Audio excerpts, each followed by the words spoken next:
જાતીય હથિયાર કહેવામાં આવે છે લાઠીને. લાઠીને કેટલા પ્રકારમાં વેચવામાં આવેલી છે? તો કે 3 પ્રકારમાં વેચવામાં આવેલ છે.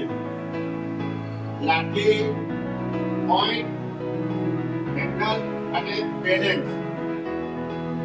અને લાઠીને